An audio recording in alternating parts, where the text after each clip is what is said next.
دوستو، جیسا کہ آپ سب یہ جانتے ہی ہوں گے کہ ہم بستری کے اوپر کچھ دنوں سے ہمارے چینل پر بہت ساری ویڈیوز آ چکی ہیں جو آپ کے لیے بے حد فائدہ مند ثابت ہوگی۔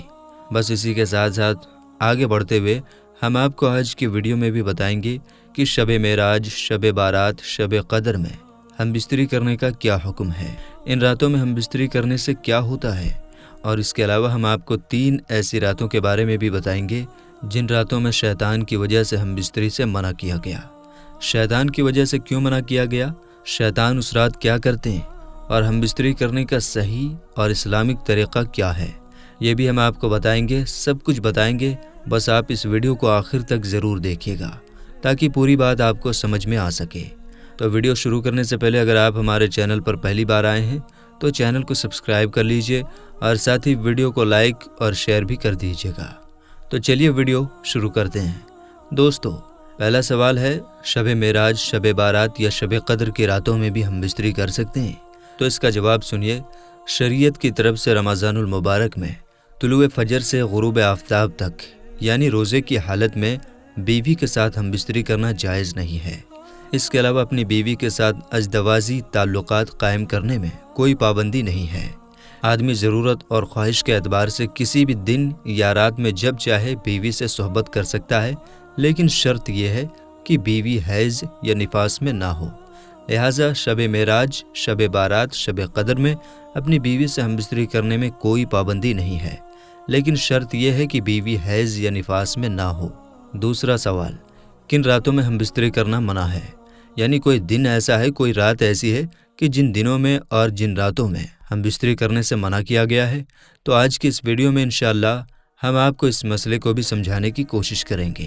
دھیان سے سن کر آپ اس کو سمجھنے کی کوشش کیجئے۔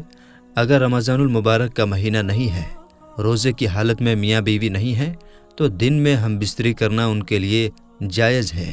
ہر دن ہم بستری کرنا جائز ہے، کسی دن میں منع نہیں کیا گیا ہے، صرف روزے کی حالت میں منع ہے، اور جب عورتیں حیض اور نفاس میں ہوتی ہیں تب منع ہے۔ اب جہاں تک بات رہے کن راتوں میں ہم بستری کرنے سے منع کیا گیا، تو دھیان سے سنیے۔ ایسی 3 راتیں ہیں کہ جن میں ہم بستری کرنا علماء نے مکروہ قرار دیا۔ میں نے احادیث مبارکہ تلاش کرنے کی کوشش کی، لیکن مجھے حدیث نہ مل سکی۔ البتہ احیاء العلوم میں امام غزالی رحمۃ اللہ تعالیٰ علیہ کا یہ قول ضرور ملا ہے جو میں آپ کے سامنے پیش کرتا ہوں۔ امام غزالی رحمۃ اللہ علیہ فرماتے ہیں کہ مہینے کی 3 راتوں میں، یعنی جو اسلامی مہینہ ہوتا ہے، اسلامی مہینے کے اعتبار سے، انگریزی مہینے کے اعتبار سے نہیں، اسلامی مہینے کے اعتبار سے 3 راتوں میں پہلی رات، 15ویں رات اور اس کے بعد آخری رات، اسلامی مہینے کے اعتبار سے پہلی رات اور 15ویں رات اور آخری رات، ان 3 راتوں میں امام غزالی فرماتے ہیں کہ ہم بستری کرنا، جماع کرنا، مباشرت کرنے کو مکروہ کہا جاتا ہے۔ اس لیے کیونکہ اس میں کہا جاتا ہے کہ ان راتوں میں جماع کے وقت، یعنی ہم بستری جب شوہر اور بیوی ہم بستری کرتے ہیں راتوں میں، تو شیطان وہاں موجود رہتا ہے ان 3 راتوں میں۔ اور فرماتے ہیں کہ اور یہ بھی کہا جاتا ہے کہ ان راتوں میں شیطان جماع کرتے ہیں، یعنی خود شیطان ان راتوں میں ہم بستری کرتا ہے جو اس کی مؤنث ہوگی۔ امام غزالی لکھتے ہیں کہ یہ روایت حضرت علی رضی اللہ تعالی عنہ، حضرت امیر معاویہ رضی اللہ تعالی عنہ اور حضرت ابو ہریرہ رضی اللہ تعالی عنہ سے ہے۔ احیاء العلوم جلد نمبر 2 صفحہ نمبر 126 پر یہ بات لکھی ہے۔ لیکن ایسا کوئی حرام اور ناجائز نہیں ہے کہ اگر کوئی اسلامی مہینے کے اعتبار سے پہلی یا 15ویں یا آخری رات میں ہم بستری کرے گا تو کوئی حرام یا ناجائز کام ہوگا۔ اب چونکہ علماء کا قول ملتا ہے تو پھر ہمارے لیے بچنا بہتر ہوگا۔ امام غزالی کوئی معمولی انسان نہیں تھے، بہت بڑے اللہ کے برگزیدہ بندے تھے۔ انہوں نے اپنی کتاب میں یہ لکھا ہے، میں نے جیسا کہ بتایا کہ تلاش کرنے کی کوشش کی گئی لیکن ملی نہیں، اگر ملے گی تو انشاءاللہ آپ کو پیش کر دیا جائے گا۔ لیکن امام غزالی نے یہ بات لکھی ہے تو اب ان کے اس قول کا یہ مقصد نہیں ہے کہ 15ویں رات میں یا پہلی رات میں یا آخری رات میں اگر کسی نے ہم بستری کیا تو یہ پھر ناجائز ہوگا اور اولاد جو پیدا ہوگی وہ غلط ہو جائے گی، کچھ اثر پڑے گا، ایسا کچھ نہیں ہے، بچنا بہتر ہے۔ علماء کا یہ قول موجود ہے، اور جیسا کہ امام غزالی نے لکھا ہے کہ یہ روایت حضرت علی، حضرت امیر معاویہ اور حضرت ابو ہریرہ سے ہے، تو پھر بچنا ہمارے لیے بہتر ہے۔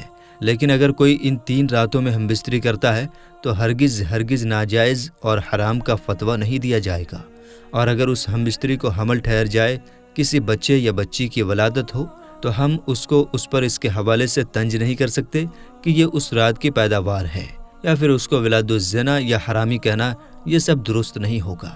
ان 3 راتوں میں علماء کا قول ملتا ہے تو بچنا بہتر ہے، لیکن اگر ہم بستری کوئی کرتا ہے تو کوئی گناہ کی بات نہیں ہوگی، مکروہ ناپسندیدہ بتایا گیا ہے۔ امید کرتا ہوں کہ یہ مسئلہ آپ کا کلیئر ہو گیا ہوگا۔ تو دوستو، اب آئیے آپ کو ہم بستری کا اسلامک طریقہ بتاتے ہیں۔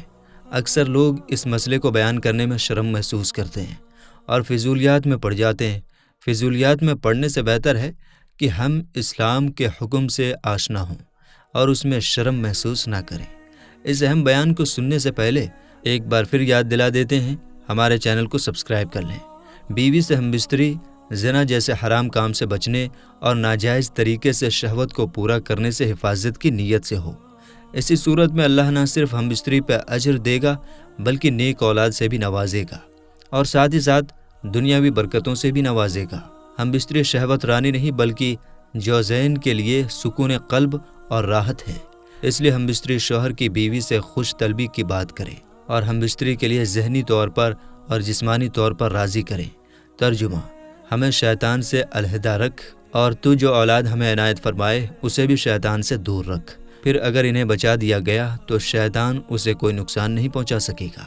ہم بستری کی جگہ آواز سننے والا اور دیکھنے والا کوئی نہ ہو، یعنی ڈھکی چھپی جگہ ہو، اور ہم بستری کی حد تک شرمگاہ کھولنا کافی ہے، تاہم ایک دوسرے کو دیکھنا مکمل برہنہ ہونا آپس میں جائز ہے۔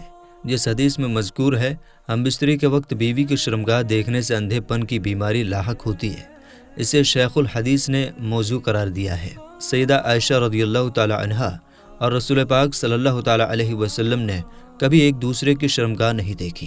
بیوی کی اگلی شرمگاہ میں ہم بستری کرنا حیض و نفاس سے پاکی کی حالت میں جائز ہے، اور ہم بستری کرنے کے لیے بیوی سے بوس و کنار ہونا، خوش طبعی کرنا، ہم بستری کے لیے تیار کرنے کے واسطے اعضائے بدن بشمول شرمگاہ چھونا یا دیکھنا جائز و حلال ہے۔ پھر اگلی شرمگاہ میں ہم بستری کے لیے جو کیفیت اختیار کی جائے، تمام کیفیات جائز ہیں۔ یاد رہے، ہم بستری کی خواہش بیدار ہونے اور اس کا مطالبہ کرنے پر نہ شوہر بیوی سے انکار کرے اور نہ ہی بیوی شوہر سے انکار کرے۔ ایک ہی رات میں 2 بار ہم بستری کرنے سے پہلے اگر میسر ہو تو غسل کر لینا چاہیے یا وضو کر لینا چاہیے۔ بغیر وضو کے دوبارہ ہم بستری کر سکتے ہیں، کیونکہ رسول اللہ صلی اللہ تعالی علیہ وسلم ایک غسل سے کئی ازواج سے مباشرت فرماتے تھے۔ مرد کی شرمگاہ عورت کی شرمگاہ میں داخل ہونے سے عورت و مرد دونوں پر غسل واجب ہو جاتا ہے۔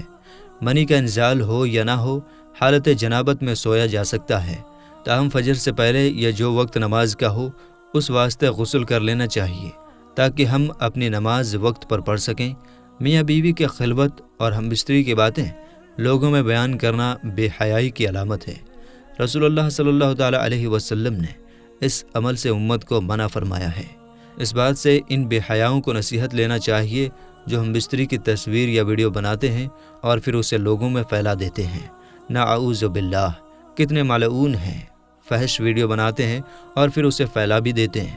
اگر آپ بھی اپنے کسی مسئلے کے بارے میں ہم سے پوچھنا چاہتے ہیں تو ہمیں میل کے ذریعے یا ویڈیو کے کمنٹ باکس میں پوچھ سکتے ہیں، ہم انشاءاللہ آپ کے سوالوں کا جواب دینے کی پوری کوشش کریں گے۔